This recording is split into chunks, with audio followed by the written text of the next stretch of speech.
আমন্ত্রণ জানাচ্ছি আপডেট সংবাদে। শুরুতেই জানিয়ে দিব গুরুত্বপূর্ণ শিরোনাম, এরপরেই থাকবে বিস্তারিত। বাংলাদেশের সর্বশেষ গুরুত্বপূর্ণ আপডেট সংবাদে আপনাকে স্বাগত। শুরুতেই সংবাদ শিরোনাম, পরে বিস্তারিত। প্রথমেই জানাবো, সাংবাদিক তুহিন হত্যায় জড়িত থাকার কথা স্বীকার করেছেন অন্যতম আসামি স্বাধীন, বলছে র্যাব। গাজীপুরের সাংবাদিক আসাদুজ্জামান তুহিনকে কুপিয়ে হত্যার ঘটনায় অবশেষে অন্যতম আসামি স্বাধীন হত্যাকাণ্ডে জড়িত থাকার কথা স্বীকার করেছেন বলে জানিয়েছে র্যাপিড অ্যাকশন ব্যাটালিয়ন র্যাব। আজ এক সংবাদ সম্মেলনে তথ্য জানায় গাজীপুর র্যাব ১-এর company commander SP AKM Mamun Khan Chishti. এরপর জানাবো, সীমাবদ্ধতার মাঝেও স্বল্প সময়ের নির্বাচনের প্রস্তুতি নিচ্ছে কমিশন, বললেন সিসি। দেশের বর্তমান পরিস্থিতিতে আগামী জাতীয় সংসদ নির্বাচনে আইন শৃঙ্খলা একটি বড় চ্যালেঞ্জ হলেও নির্বাচন ঘনিয়ে এলে পরিস্থিতি উন্নতি হবে বলে আশা প্রকাশ করেছেন প্রধান নির্বাচন কমিশন সিসি এম নাসির উদ্দিন। এদিকে দেশের প্রতিটি মানুষ পরিবর্তন প্রত্যাশী, বললেন তারেক রহমান।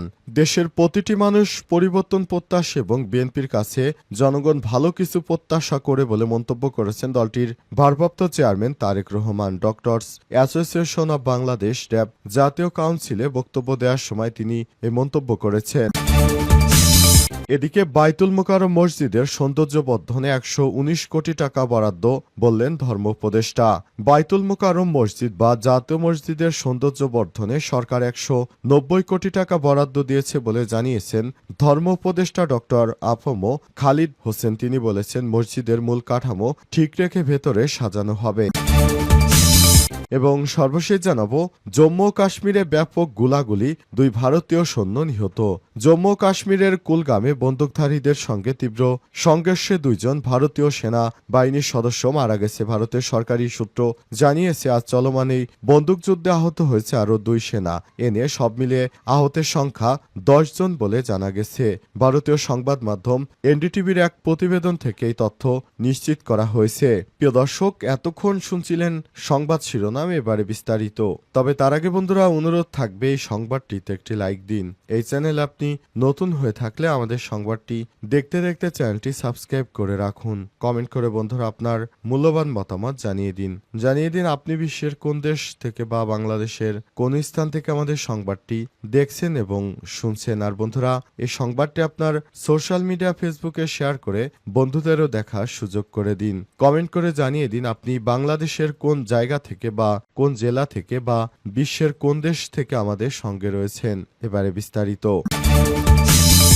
সাংবাদিক তুহিন হত্যায় জড়িত থাকার কথা স্বীকার করেছেন অন্যতম আসামি স্বাধীন, বললেন র্যাব। গাজীপুরে সাংবাদিক আসাদুজ্জামান তুহিনকে কুপিয়ে হত্যার ঘটনার অন্যতম আসামি স্বাধীন হত্যাকাণ্ডে জড়িত থাকার কথা স্বীকার করেছে বলে জানিয়েছে র্যাপিড অ্যাকশন ব্যাটালিয়ন র্যাব। আজ এক সংবাদ সম্মেলনে এই তথ্য জানান গাজীপুর র্যাব 1-এর company commander SP KMA Mamun Khan Chishti. তিনি বলেছেন, চন্দ্রের নারী সদস্য বাদশাহ নামের এক ব্যক্তিকে বিরক্ত করছিল, তাই বাদশাহ সেই নারীকে আঘাত করে। এই ঘটনার পর চক্রের বাকি সদস্যরা বাদশাহকে ছুরি নিয়ে দৌড়াতে থাকে। বিষয়টি দেখে ভিডিও করছিল তুহিন। চক্রের সদস্যরা ভিডিও করা দেখে ফেলায় তার উপর হামলা করে। সিসিটিভি ফুটেজ ও আসামির স্বীকারোক্তি থেকে প্রাথমিকভাবে হত্যার এই তথ্যরই প্রমাণ পাওয়া গেছে। তদন্ত আরও ভালোভাবে হলে বিষয়টি নিশ্চিত করা যাবে। এর আগে তুহিনকে কুপিয়ে হত্যার ঘটনায় প্রথমে 4 জন এবং পরে 3 জনকে গ্রেপ্তার করেছে আইন শৃঙ্খলা রক্ষাকারী বাহিনীর সদস্যরা। গতকাল শুক্রবার দিবাগত রাত ও শনিবার ভোরে মহানগর এর বিভিন্ন এলাকায় অভিযান চালিয়ে তাদের গ্রেপ্তার করা হয়। এ নিয়ে এই ঘটনায় 7 জনকে আটক করা হলো। গ্রেপ্তারকৃতরা হলেন কেটু মিজান এবং তার স্ত্রী গোলাপী বেগম, ভবানীপুর উত্তরা এলাকা থেকে সুমন, হোতাপাড়া থেকে আলামিন, ময়মনসিংহের গোফরগাঁও থেকে স্বাধীন এবং শাহজালাল ও মহানগর চান্না এলাকা থেকে ফয়সাল হাসান। গাজীপুর মেট্রোপলিটন পুলিশ জানায়, গ্রেপ্তার হওয়া সবাই হত্যাকাণ্ডে জড়িত থাকার প্রাথমিক প্রমাণ পাওয়া গেছে। এই ঘটনায় তাদেরকে আরও জিজ্ঞাসাবাদ করা হচ্ছে। সীমাবদ্ধতার মাঝেও স্বল্প সময়ে নির্বাচনের প্রস্তুতি নিচ্ছে কমিশন, বললেন সিসি। দেশের বর্তমান পরিস্থিতিতে আগামী জাতীয় নির্বাচনে আইনশৃঙ্খলা একটি বড় চ্যালেঞ্জ হলেও নির্বাচন ঘনিয়ে এলে পরিস্থিতি উন্নতি হবে বলে আশা প্রকাশ করেছেন নির্বাচন commissioner CC AMM Nasir Uddin. আজ রংপুরের সাংবাদিকদের সঙ্গে আলাপকালেই কথা বলেন তিনি। সিসি বলেছেন, যখন একটি দেশে রাষ্ট্র, সরকার ও দল এক হয়ে যায় তখন সবকিছু একসঙ্গে ধসে পড়ে। নির্বাচন ব্যবস্থার উপর মানুষের আস্থা নষ্ট হয়ে গেছে। মানুষকে ভোটকেন্দ্রে আনাই এখন বড় চ্যালেঞ্জ হয়ে দাঁড়িয়েছে। সোশ্যাল মিডিয়ায় বিভ্রান্তি সৃষ্টির বিষয়ে সিসি নাসির উদ্দিন বলেন, কৃত্রিম বুদ্ধিমত্তা এআই ব্যবহার করে বিভ্রান্তিকর তথ্য ছড়ানো হচ্ছে, যা মোকাবেলায় কমিশন কাজ করছে। তিনি আরও জানান, গত নির্বাচনে যেসব প্রিজাইডিং অফিসার সমস্যার সৃষ্টি করেছিলেন তাদের বিরুদ্ধে ব্যবস্থা নেওয়া হবে।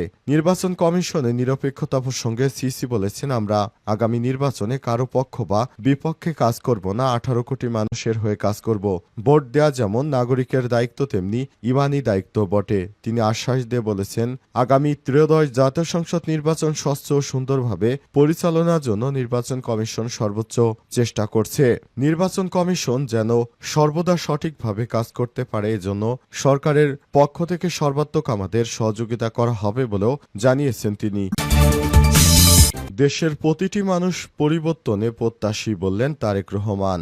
দেশের প্রতিটি মানুষ পরিবর্তন প্রত্যাশী এবং বিএনপির কাছে জনগণের ভালো কিছু পরিবর্তন আশা করে বলে মন্তব্য করেছেন দলটির ভারপ্রাপ্ত চেয়ারম্যান তারেক রহমান। আজ ডক্টরস অ্যাসোসিয়েশন অব বাংলাদেশ ড্যাবের জাতীয় কাউন্সিলে বক্তব্য দেওয়ার সময় মন্তব্য করেন তারেক রহমান। তারেক রহমান বলেছেন, 5 আগস্ট দেশের মানুষ বুক ভরে শ্বাস নিতে পেরেছে। তিনি আরও বলেছেন, রাজনৈতিক দলগুলোর মধ্যে গণতন্ত্রের চর্চা হয় না এমন ধারণা ঠিক নয়। ড্যাবের আজকের এই নির্বাচনই তার প্রমাণ। গণতন্ত্রের ভিত ধীরে ধীরে মজবুত করার উপর গুরুত্ব দিয়ে তিনি বলেছেন, সঠিক ও স্বচ্ছ ব্যবস্থা গড়ে তুলতে পারলে জবাবদিহিতা এবং গ্রহণযোগ্যতা তৈরি হবে। প্রতিটি ক্ষেত্রে গণতান্ত্রিক প্রক্রিয়া শুরু করার আহ্বান জানান তিনি। বিএনপি প্রায় 2.5 বছর আগে রাষ্ট্র সংস্কারের 31 দফা ঘোষণা করেছিলেন। জানিয়ে তারেক রহমান বলেছেন, জনগণের সমর্থন নিয়ে সরকার গঠন করতে পারলে সবাইকে নিয়ে 31 দফা বাস্তবায়ন করা হবে। তিনি বলেন, দেশ সবার, তাই সবাই মিলে রাষ্ট্রকে গঠন করতে হবে। দেশটাকে ভালো পর্যায়ে নিয়ে যেতে হলে সবাইকে একসঙ্গে কাজ করতে হবে বলে মন্তব্য করেছেন বিএনপির ভারপ্রাপ্ত চেয়ারম্যান তারেক রহমান। এ সময় তিনি আরও বলেছেন, আমরা সবাই মিলে দেশটাকে যেন একটি ভালো পর্যায়ে নিয়ে যেতে পারি, এজন্য সবাই মিলে একসঙ্গে কাজ করতে হবে। এজন্য বিএনপির নেতাকর্মীদের নির্দেশনা দেওয়া হয়েছে, তারা একসঙ্গে মিলেমিশে কাজ করবে যাতে করে আর কোনো স্বৈরাচারী সরকারের দেশে আসতে না পারে। এ সময় দেশের প্রতিটি মানুষ এই স্বৈরাচারী সরকারের বিরুদ্ধে দাঁড়িয়েছে এবং এই দেশটি একটি সুন্দর পর্যায়ে যাবে এবং ভবিষ্যতে বাংলাদেশে আর কোনো সমস্যা থাকবে না বলে মনে করেন বিএনপির ভারপ্রাপ্ত চেয়ারম্যান। তাই দেশের সমস্ত নাগরিককে ঐক্যবদ্ধভাবে একসঙ্গে মিলেমিশে কাজ করার প্রতি উদাত্ত আহ্বান জানিয়েছেন বিএনপির ভারপ্রাপ্ত চেয়ারম্যান তারেক রহমান। তিনি নেতাকর্মীদের এই বিষয়টিকে অত্যন্ত গুরুত্বের সঙ্গে দেখার জন্য অনুরোধ জানিয়েছেন। বাইতুল মোকাররম মসজিদের সৌন্দর্য বর্ধনে 119 কোটি টাকা বরাদ্দ, বললেন ধর্ম উপদেষ্টা। বাইতুল মোকাররম মসজিদের সৌন্দর্য বর্ধনে বর্তমান সরকার 119 কোটি টাকা বরাদ্দ দিয়েছে বলে জানিয়েছেন ধর্ম উপদেষ্টা ডক্টর আফম খালিদ হোসেন। তিনি বলেছেন, মসজিদের মূল কাঠামো ঠিক রেখে ভেতরে সাজানো হবে। আজ রাজধানীর বিএমএ মিলনায়তনে আয়োজিত শানে শাহাবাদ জাতীয় খতিব ফাউন্ডেশনের জাতীয় কনফারেন্সে অংশ নিয়ে ধর্ম উপদেষ্টা সব তথ্য জানিয়েছেন। তিনি আরও জানান, মসজিদ কমিটির স্বৈরাচারী বন্ধে মসজিদ ব্যবস্থাপনা নীতিমালা প্রস্তুত করা হয়েছে। শীঘ্রই মসজিদ ব্যবস্থাপনা নীতিমালা চূড়ান্ত করে সংশ্লিষ্টতার সবার সঙ্গে বসে গেজেট প্রকাশ করা হবে। ধর্ম উপদেষ্টা বলেন, নতুন বাংলাদেশে ইমাম খতিবদের তুচ্ছতাচ্ছিল্য করার আর কোনো সুযোগ নেই। তিনি আরও বলেছেন, সবাইকে মিলেমিশে একসঙ্গে কাজ করতে হবে। বিগত দিনে যারা স্বৈরাচারী কায়দায় দেশটাকে শাসন করতে চেয়েছিল তারা বাংলাদেশের জাতীয় মসজিদেও একটি তাদের নিয়মতান্ত্রিক একটি গ্রুপের হাতে এটি দিয়েছিল। তারা এখানে তাদের মত মতো ফতোয়াগিরি করত।